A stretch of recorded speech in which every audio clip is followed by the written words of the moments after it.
नाशना मोह शत्रु शासना तुकारामा तुकारामा तुकारामा तुकारामा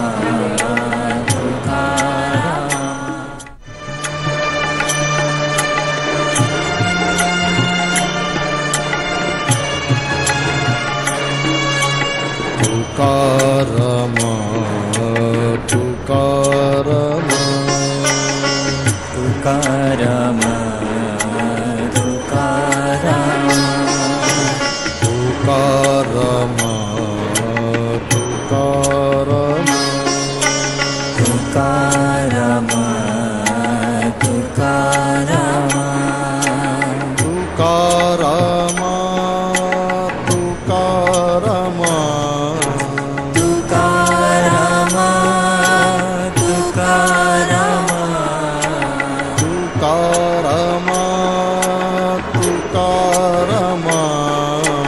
तुकारामा तुकारामा तुकारामा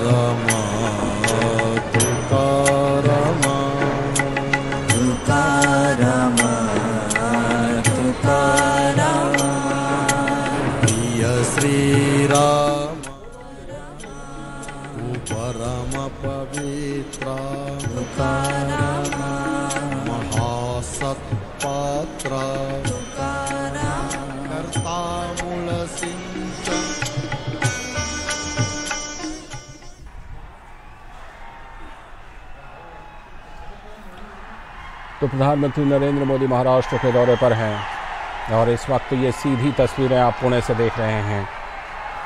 माननीय प्रधानमंत्री नरेंद्र मोदी जी का आगमन हो चुका है। अभिवादनम अभिवादनम स्वागतम स्वागतम। महाराष्ट्रोद्भवां भाषां प्राकृष्टं प्राकृतः विदु आगारः सुक्तिरत्नानां सेतुबंधादि यन्मयम्। महाराष्ट्र ही संतांची, विचारवंतांची, समाज सुधारकांची, क्रांतिकारकांची, वीर योद्ध्यांची भूमी आहे। आपण सर्वजण बसून घ्या।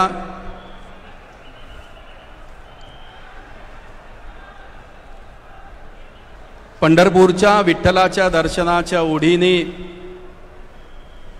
गेली अनेक वर्ष पंढरपूरची वारी संपन्न होत असते। मी मगाशी म्हटलं होतं तसं आजपासून बरोबर 7व्या दिवशी पालखी सोहळ्याला सुरुवात होणार आहे। या सुंदर योगावर शिळा मंदिराचं लोकार्पण करण्यासाठी माननीय पंतप्रधान नरेंद्रजी मोदी आलेले आहेत। जगद्गुरु तुकाराम महाराजांचं दर्शन घेण्यासाठी आलेले माननीय नरेंद्र मोदीजी हे हिंदुस्थानातले पहिले पंतप्रधान आहेत।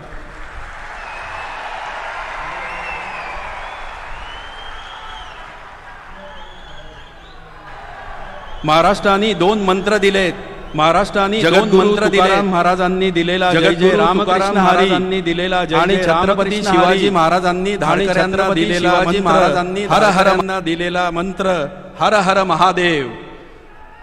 या समारंभाला उपस्थित असलेले माननीय पंतप्रधान नरेंद्रजी मोदी यांचा स्वागतपर सत्कार करण्याची विनंती मी अनुक्रमे 3 संस्थानांना करणार आहोत। सर्वप्रथम जगद्गुरु श्री संत तुकाराम महाराज संस्थान श्री क्षेत्र देहूचे अध्यक्ष श्रीयुत नितीन महाराज मोरे देहूकर हे तुकोबांची पगडी, उपर्ण, त्याचप्रमाणे तुकोबारायांच्या मूर्तीची प्रतिकृती आणि त्यांच्या समवेत श्री संत ज्ञानेश्वर महाराज संस्थानचे प्रमुख विश्वस्त, त्याचप्रमाणे श्री विठ्ठल रुक्मिणी मंदिरे समिती पंढरपूरचे सह अध्यक्ष हरिभक्त परायण गहिनीनाथ महाराज औसेकर आणि योगेशजी देसाई हे तुळशीचा हार माननीय पंतप्रधानांना प्रदान करतील। सर्वप्रथम तुकोबारायांची पगडी, उपर्ण।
मी श्रीयुत नितीन महाराज मोरे देहूकर यांना विनंती करतो, आपण जगद्गुरू तुकाराम महाराजांच्या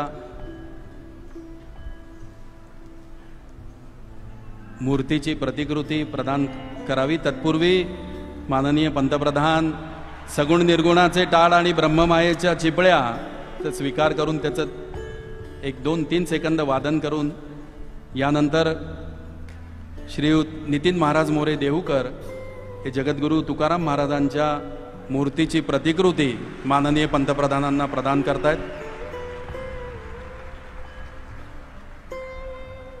यानंतर संतश्रेष्ठ श्री ज्ञानोबा माऊलींच्या संजीवन समाधीच्या 725व्या वर्षाचा योग साधून संजीवन समाधीची प्रतिकृती आणि ज्ञानोबा माऊलींची मूर्ती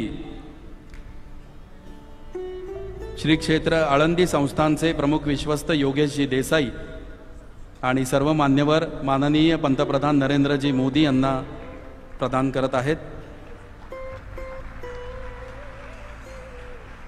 त्यांच्या समवेत श्री विठ्ठल रुक्मिणी मंदिरे समिती पंढरपूरचे सहअध्यक्ष हरिभक्तपरायण गहिनीनाथ महाराज औसेकर, विठोबा, ज्ञानोबा आणि तुकोबा आराध्य दैवत आणि त्यांचे लाडके भक्त या तिन्ही संस्थानांच्या वतीने माननीय पंतप्रधान नरेंद्रजी मोदी यांचा सन्मान या ठिकाणी संपन्न झालेला आहे. यानंतर मी जगद्गुरू श्री संत तुकाराम महाराज संस्थान श्री क्षेत्र देहूचे अध्यक्ष श्री नितीन महाराज मोरे देहूकर यांना प्रास्ताविक करायची विनंती करतो.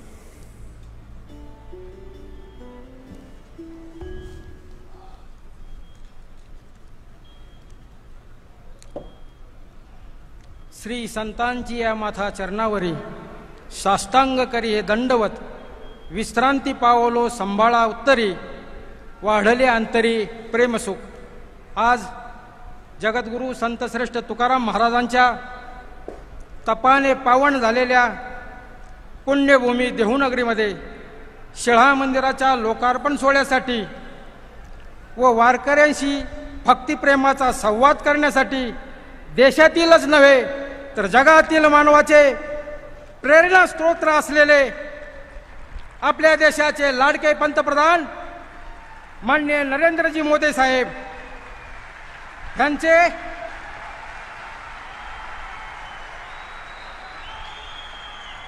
देहू देवस्थान व अखिल वारकरी संप्रदायाकडून मनपूर्वक स्वागत करतो. त्यांच्याबरोबर उपस्थित महाराष्ट्र राज्याचे उपमुख्यमंत्री माननीय अजितदादाजी पवार साहेब, महाराष्ट्र राज्याचे विरोधी पक्षनेते देवेंद्रजी फडणवीस साहेब, त्याचबरोबर माननीय चंद्रकांत दादाजी पाटील आणि आपल्या सगळ्यांचे आदरणीय आणि आदरणीय मारुती बाबा कुरेकर महाराज,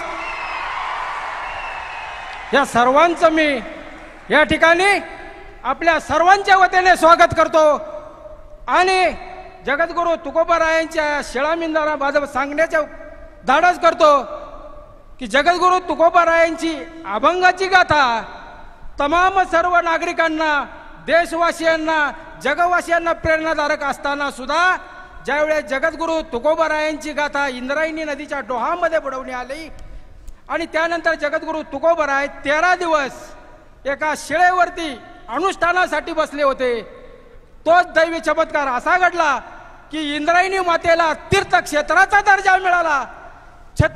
शिव तुकाराम महाराज ज्या शिळेवरती बसलेले होते त्या शिळेला शिळा मंदिराची उपमा मिळाली आणि जगद्गुरू संत श्रेष्ठ तुकाराम महाराज हे जगद्गुरू असल्याचे या इंद्रायणी मातेने या जगाला सांगितले. ही जगद्गुरू तुकोबारायांची उंची आहे. आनंदाची डोही आनंद तरंगे अशी अवस्था असताना सुद्धा केवळ जगाच्या कल्याणा संतांच्या विभूती देह कष्टविती परोपकारी जगातील दुःखे नाहीसे करण्याकरता अवतार पुरुष जन्म घेत असतात. आणि असेच संत कोटीतील मुकुट शिरोमणी जगद्गुरू संत श्रेष्ठ तुकाराम महाराज आज 400 वर्षानंतर सुद्धा आपणास आदरणीय, पूजनीय आणि अनुकरणीय असेच आहेत. जगद्गुरू तुकोबारायांची अभंगाची गाथा आणि जगद्गुरू तुकोबारायांचं जीवन ह्यामध्ये काडीचाही संबंध नव्हता, काडीचाही फरक पडत नव्हता. आपण जे बोलतो ते वागून दाखवत होते. त्याचप्रमाणे जगद्गुरु तुकोबारायांची पालखी आणि संत ज्ञानेश्वर महाराजांची पालखी इसवी सन 1685 साली जगद्गुरु तुकाराम महाराजांचे पुत्र तपोनिधी नारायण महाराज यांनी सुरू केली. आणि ह्या पालखी मार्गाचा विस्तार आपल्या देशाचे पंतप्रधान नरेंद्रजी मोदी यांनी चौपदरीकरण रस्ता करून केला. मोदीजी, आज आपण देशाचे पंतप्रधान म्हणून जरी या ठिकाणी उपस्थित असला तरी आमच्यासाठी तुकोबारायांचे चिरंजीव तपोनिधी नारायण महाराज म्हणून आपण देऊमध्ये आलेला आहात. आणि आम्हाला आणि या वारकरी संप्रदायाला निश्चित त्याचा अभिमान आहे. आज या ठिकाणी हा जो मंडप, ही जी व्यवस्था ज्या लोकांनी केलेली आहे, ज्या कार्यकर्त्यांनी केलेली आहे, त्यांच्याबद्दल मी फक्त 2च शब्द या ठिकाणी बोलू शकतो. कारण कृतज्ञता हा देवकरांचा फार मोठा मान आहे.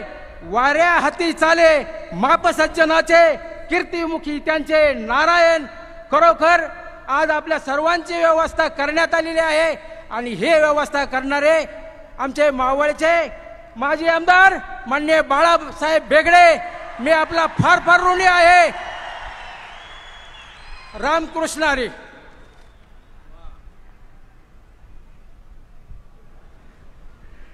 धन्यवाद नितीन महाराज.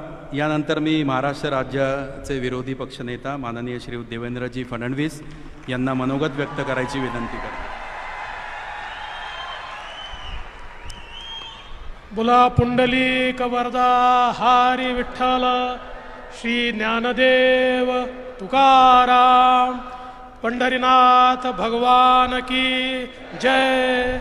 माऊली ज्ञानेश्वर महाराज की, जगद्गुरु तुकाराम महाराज की, भारत माता की, छत्रपती शिवाजी महाराज की. आज खरं म्हणजे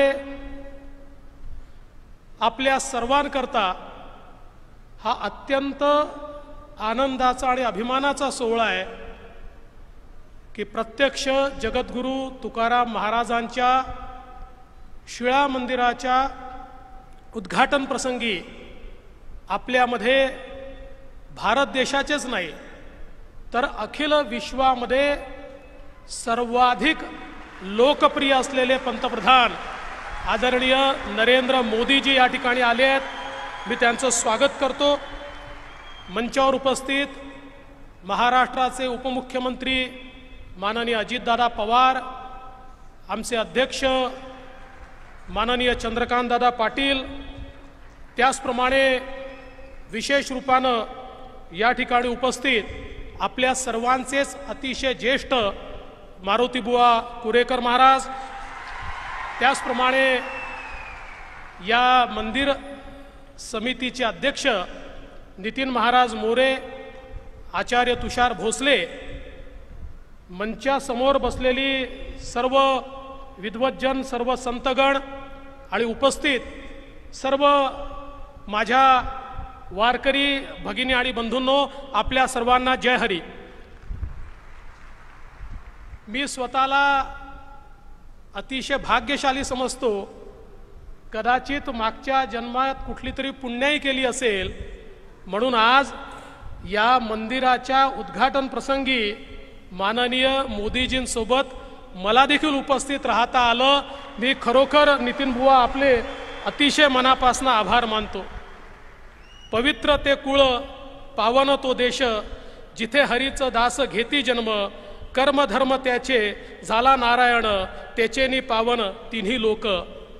तुकाराम महाराजांनी खरं म्हणजे या ठिकाणी आपल्याला जी दिशा दिली, समाजामध्ये ज्या काळामध्ये नैराश्य होतं आणि आपण बघितलं तर यादव साम्राज्य संपल्यानंतर ज्या प्रकारे संपूर्ण समाज छिन्न विछिन्न झाला होता, श्रद्धेच्या जागी अंधश्रद्धा, बुवाबाजी, मोठ्या प्रमाणात कर्मकांड यामध्ये समाज लीन होत होता आणि मोठ्या प्रमाणात शोषण सुरू होतं.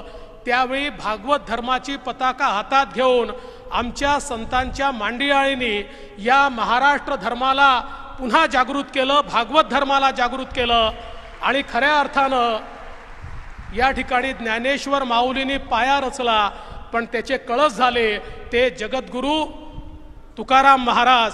आणि या भागवत धर्माला जनाजनापर्यंत बहुजनापर्यंत पोचवून सश्रद्ध समाज पण अंधश्रद्धेपासून दूर समाज अशा प्रकारचा एक समाज तयार करण्याचं काम हे खऱ्या अर्थानं या ठिकाणी तुकाराम महाराजांनी केलं.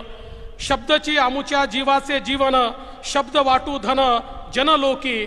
हे शब्दाचं धन ज्या प्रकारे त्यांनी दिलं, त्या शब्दाच्या धनामध्ये इतकी ताकद होती की ते शब्द कोणी मिटवू शकले नाही.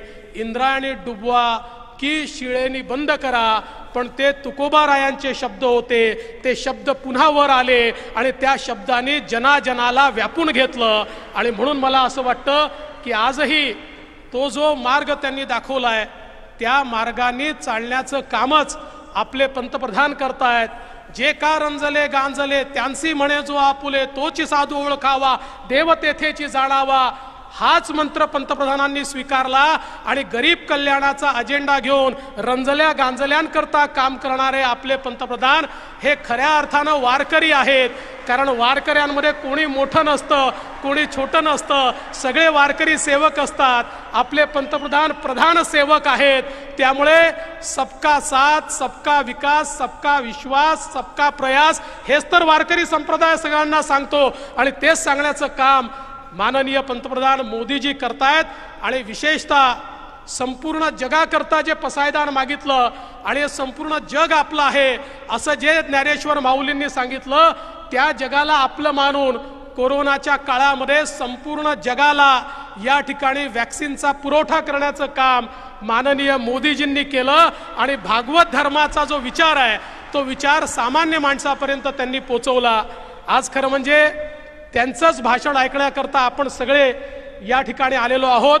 मी अधिक वेळ घेणार नाही. आपल्या सगळ्यांच्या वतीनं त्यांचं या ठिकाणी स्वागत करतो आणि तुकोबा रायाच्या चरणी लीन होऊन त्यांचा आशीर्वाद घेऊन या ठिकाणी माझं बोलणं संपवतो. जय हिंद, जय महाराष्ट्र, जय हरी.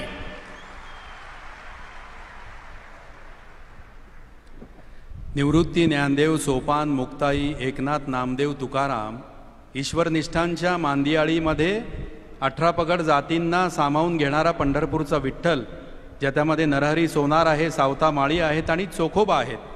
संत चोखामेळा व परिवार यांची सार्थ अभंग गाथा याचं विमोचन यानंतर माननीय पंतप्रधान नरेंद्रजी मोदी यांच्या शुभ हस्ते होणार आहे, ज्याची निर्मिती केलेली आहे संत चोखामेळा अध्यासन केंद्र पुणे आणि विवेक व्यासपीठ पुणे यांनी. संपादक डॉक्टर ओम श्री दत्तोपासक. श्री संत चोखामेळा व परिवार सार्थ अभंग गाथेचं विमोचन माननीय पंतप्रधान नरेंद्रजी मोदी यांनी करावं अशी नम्र विनंती.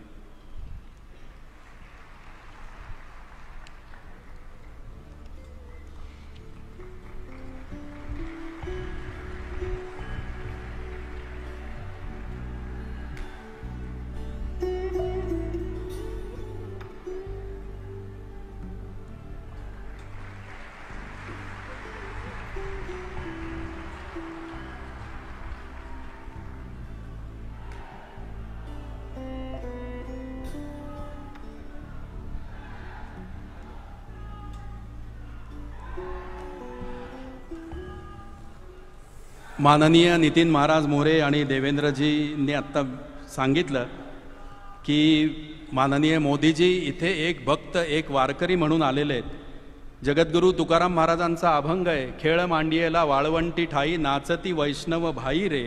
आणि म्हणूनच सर्वोच्च पदावर असणाऱ्या माननीय नरेंद्र मोदीजींना सुद्धा प्रेमाने नरेंद्र भाई असं संबोधलं जातं. त्या माननीय नरेंद्रजी मोदी यांना यानंतर मी वैष्णव संवाद सभेमध्ये आम्हाला संबोधित करण्याची विनंती करतो.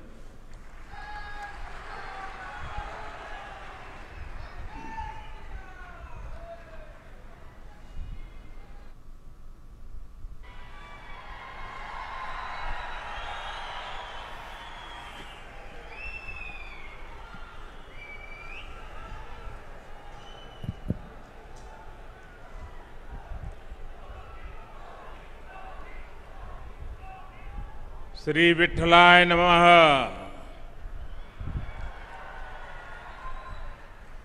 नमो सद्गुरु तुक्या ज्ञान दीपा। नमो सद्गुरु सच्चिदानंद रूपा। नमो सद्गुरु भक्त कल्याण मूर्ति। नमो सद्गुरु भास्करा पूर्ण कीर्ति। मस्तक है पायावरी या वारकरी संताच्या।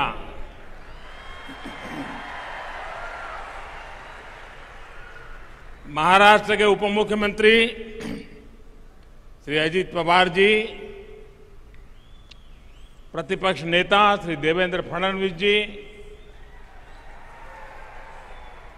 पूर्व मंत्री श्री चंद्रकांत पाटिल जी, वारकारी संत श्री मुरली बाबा कुरेकर जी, जगत गुरु श्री संत तुकाराम महाराज संस्थान के चेयरमैन नितिन मोरे जी, आध्यात्मिक अघाड़ी के प्रेसिडेंट आचार्य श्री तुषार भोसले जी, यहां उपस्थित संतगण, देवियों और सज्जनों, भगवान विट्ठल और सभी वारकरी संतों के चरणों में मेरा कोटि कोटि वंदन।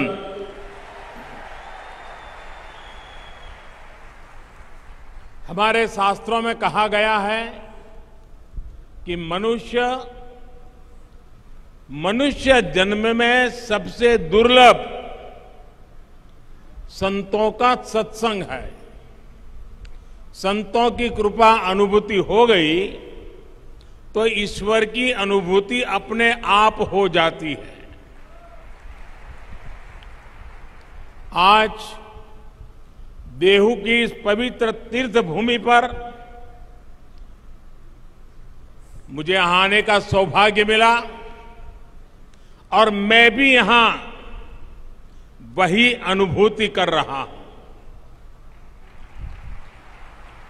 देहू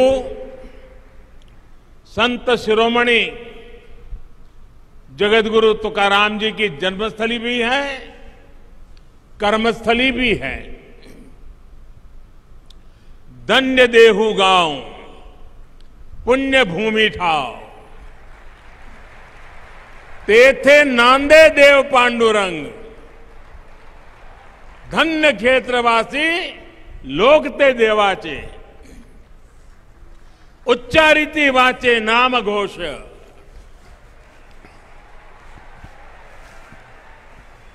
देहू में भगवान पांडुरंग का नित्य निवास भी है और यहां का जन जन स्वयं भी भक्ति से ओतप्रोत संत स्वरूप ही है। इसी भाव से मैं देहू के सभी नागरिकों को, मेरी माताओं बहनों को आदरपूर्वक नमन करता हूं। अभी कुछ महीने पहले ही मुझे पालकी मार्ग में 2 राष्ट्रीय राजमार्ग को 4 लेन करने के लिए शिलान्यास का अवसर मिला था। श्री संत ज्ञानेश्वर महाराज पालकी मार्ग का निर्माण 5 चरणों में होगा और संत तुकाराम महाराज पालकी मार्ग का निर्माण 3 चरणों में पूरा किया जाएगा। इन सभी चरणों में 350 किलोमीटर से ज्यादा लंबाई के हाईवे बनेंगे और इस पर 11,000 करोड़ रुपए से भी अधिक का खर्च किया जाएगा। इन प्रयासों से क्षेत्र के विकास को भी गति मिलेगी। आज सौभाग्य से पवित्र शिला मंदिर के लोकार्पण के लिए मुझे देहू में आने का सौभाग्य मिला है। जिस शिला पर स्वयं संत तुकाराम जी ने 13 दिनों तक तपस्या की हो, जो शिला संत तुकाराम जी के बोध और वैराग्य की साक्षी बनी हो, मैं मानता हूं कि वो सिर्फ शिला नहीं, वो तो भक्ति और ज्ञान की आधारशिला स्वरूप है। देहू का शिला मंदिर न केवल भक्ति की शक्ति का एक केंद्र है, बल्कि भारत के सांस्कृतिक भविष्य को भी प्रशस्त करता है। इस पवित्र स्थान का पुनर्निर्माण करने के लिए मैं मंदिर न्यास और सभी भक्तों का हृदयपूर्वक अभिनंदन करता हूं, आभार व्यक्त करता हूं। जगतगुरु संत तुकाराम जी की गाथा कहा था, जिन्होंने संवर्धन किया था, उन संताजी महाराज जगनाड़े जी, इनका स्थान सदुम्बरे भी पास में ही है। मैं उनको भी नमन करता हूं। साथियों, इस समय देश अपनी आजादी का अमृत महोत्सव मना रहा है। हमें गर्व है कि हम दुनिया की प्राचीनतम जीवित सभ्यताओं में से एक है। इसका श्रेय अगर किसी को जाता है तो भारत की संत परंपरा को है, भारत के ऋषियों मनीषियों को है। भारत शाश्वत है क्योंकि भारत संतों की धरती है। हर युग में हमारे यहां देश और समाज को दिशा देने के लिए कोई न कोई महान आत्मा अवतरित होती रही है। आज देश संत कबीरदास की जयंती मना रहा है। ये संत ज्ञानेश्वर महाराज, संत निवृत्तिनाथ महाराज, संत सोपन देव और बहन आदिशक्ति मुक्ताबाई जैसे संतों की समाधि का 725वां वर्ष भी है। ऐसी महान विभूतियों ने हमारी शाश्वतता को सुरक्षित रखकर भारत को गतिशील बनाए रखा। संत तुकाराम जी को तो संत बहनाबाई ने संतों के मंदिर का कलश कहा है।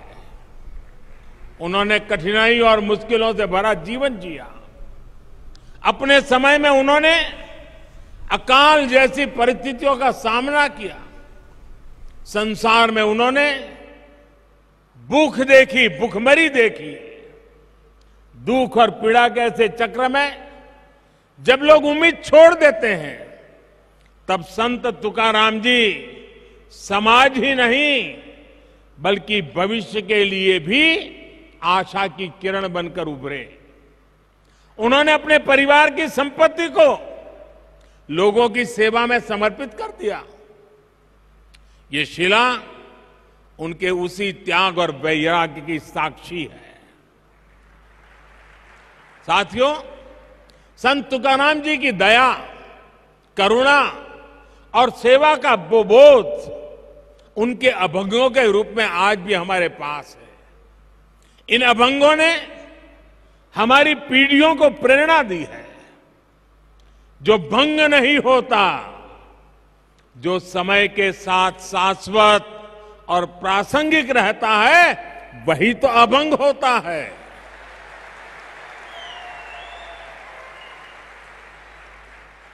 आज भी देश जब अपने सांस्कृतिक मूल्यों के आधार पर आगे बढ़ रहा है, तो संत तुकाराम जी के अभंग हमें ऊर्जा दे रहे हैं, मार्ग दिखा रहे हैं।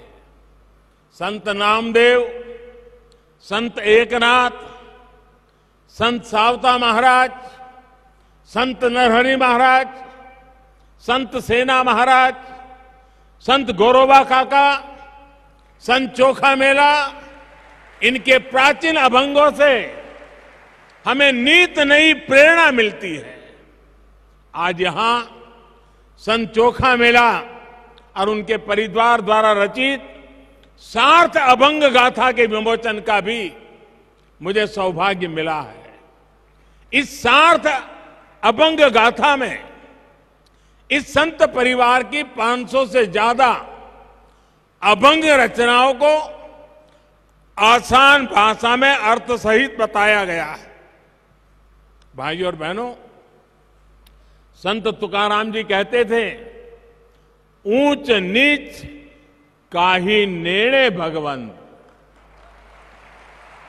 अर्थात समाज में ऊंच नीच का भेदभाव, मानव मानव के बीच फर्क करना, ये बहुत बड़ा पाप है। उनका ये उपदेश जितना जरूरी भगवत भक्ति के लिए है, उतना ही महत्वपूर्ण राष्ट्र भक्ति के लिए भी है, समाज भक्ति के लिए भी है। इसी संदेश के साथ हमारे वारकरी भाई बहन हर वर्ष पंढरपुर की यात्रा करते हैं। इसलिए आज देश सबका साथ, सबका विकास, सबका विश्वास, सबका प्रयास के मंत्र पर चल रहा है। सरकार की हर योजना का लाभ हर किसी को बिना भेदभाव मिल रहा है। वारकरी आंदोलन की भावनाओं को सशक्त करते हुए देश महिला सशक्तिकरण के लिए भी निरंतर प्रयास कर रहा है। पुरुषों के साथ उतनी ही ऊर्जा से वारी में चलने वाली हमारी बहनें पंडरी की वारी अवसरों की समानता का प्रतीक रही है। साथियों, संत तुकाराम जी कहते थे, जेका रंजले गांजले, जेका रंजले गांजले, त्यासी मणे जो आपुले, तोची साधु ओळखवा, देव तेथेची जानवा। यानी समाज की अंतिम पंक्ति में बैठे व्यक्ति को अपनाना, उनका कल्याण करना, यही संतों का लक्षण है। यही आज देश के लिए अंत्योदय का संकल्प है, जिसे लेकर देश आगे बढ़ रहा है। दलित, वंचित, पिछड़ा, आदिवासी, गरीब, मजदूर, इनका कल्याण आज देश की पहली प्राथमिकता है। भाइयों और बहनों, संत अपने आप में एक ऐसी ऊर्जा की तरह होते हैं जो भिन्न भिन्न स्थितियां, परिस्थितियों में समाज को गति देने के लिए सामने आते हैं। आप देखिए, छत्रपति शिवाजी महाराज जैसे राष्ट्र नायक के जीवन में भी तुकाराम जी जैसे संतों ने बड़ी अहम भूमिका निभाई है। आजादी की लड़ाई में वीर सावरकर जी को जब सजा हुई, तब जेल में वो हथकड़ियों की चीपली जैसा बजाते हुए तुकाराम जी के अभंग गाया करते थे। अलग अलग कालखंड, अलग अलग विभूतियां, लेकिन सबके लिए संत तुकाराम जी की वाणी और ऊर्जा उतनी ही प्रेरणादायक रही है। यही तो संतों की वो महिमा है जिसके लिए नेति नेति कहा गया है। साथियों, तुकाराम जी के इस शिला मंदिर में प्रणाम करके अभी आषाढ़ में पंढरपुर की जी यात्रा भी शुरू होने वाली है। चाहे महाराष्ट्र में पंढरपुर यात्रा हो या उड़ीसा में भगवान जगन्नाथ जी की यात्रा, चाहे मथुरा में व्रुज की परिक्रमा हो या काशी में पंचकोशी परिक्रमा, चाहे चार धाम यात्रा हो या चाहे फिर अमरनाथ जी की यात्रा, ये यात्राएं हमारी सामाजिक और आध्यात्मिक गतिशीलता के लिए ऊर्जा स्रोत की तरह है।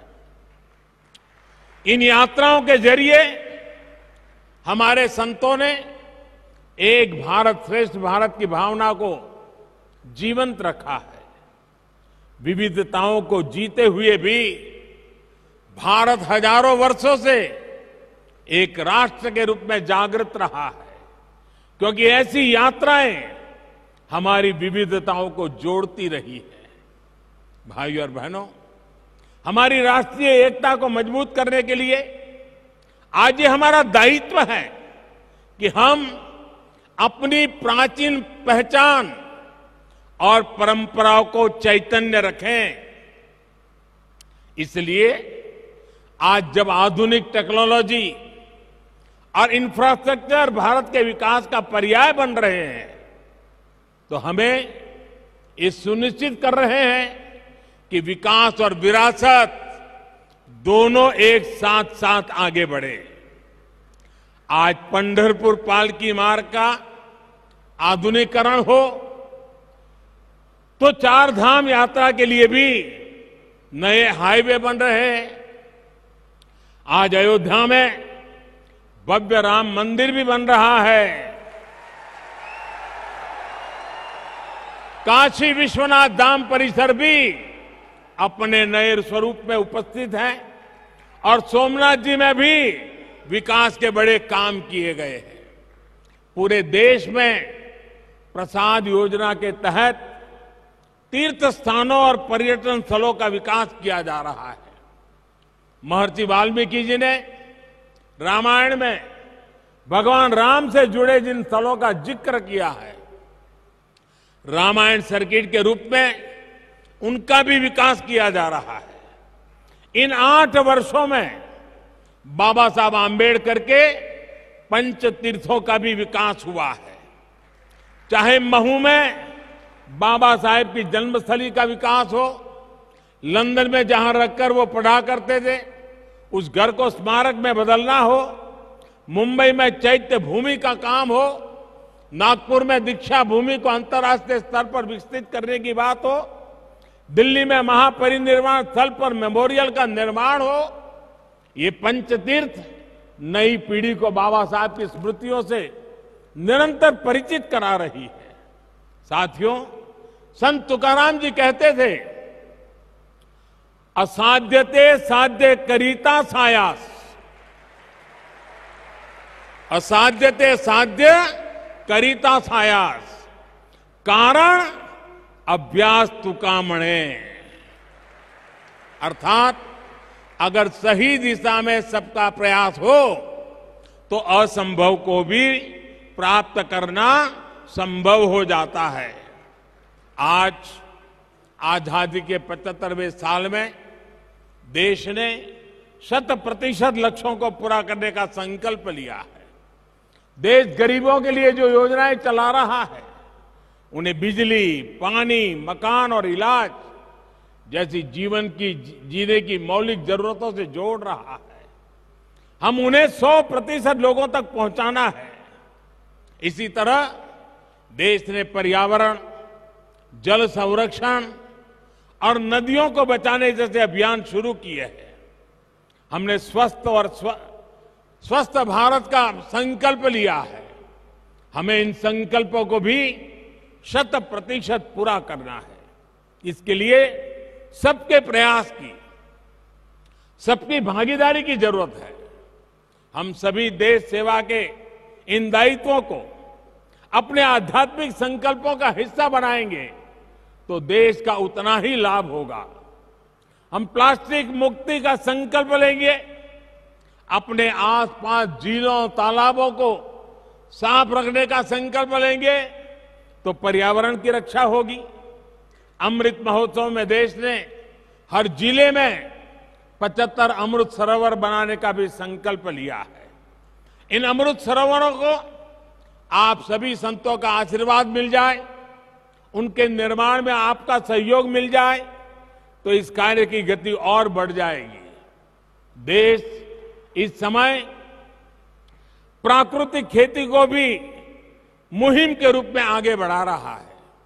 ये प्रयास वारकरी संतों के आदर्शों से जुड़ा हुआ है। हम कैसे प्राकृतिक खेती को हर खेत तक ले जाएं, इसके लिए हमें मिलकर काम करना होगा। अगले कुछ दिन बाद अंतर्राष्ट्रीय योग दिवस भी आने वाला है। आज जिस योग की दुनिया में धूम है, वो हमारे संतों की ही तो देन है। मुझे विश्वास है आप सब योग दिवस को पूरे उत्साह से मनाएंगे और देश के प्रति इन कर्तव्यों का पालन करते हुए नए भारत के सपनों को पूरा करेंगे। इसी भाव के साथ मैं मेरी वाणी को विराम देता हूं और मुझे जो अवसर दिया, जो सम्मान दिया, इसलिए आप सबका सर झुका करके अभिनंदन करता हूं, धन्यवाद करता हूं। जय जय रामकृष्ण हरि, जय जय रामकृष्ण हरि, हर हर महादेव।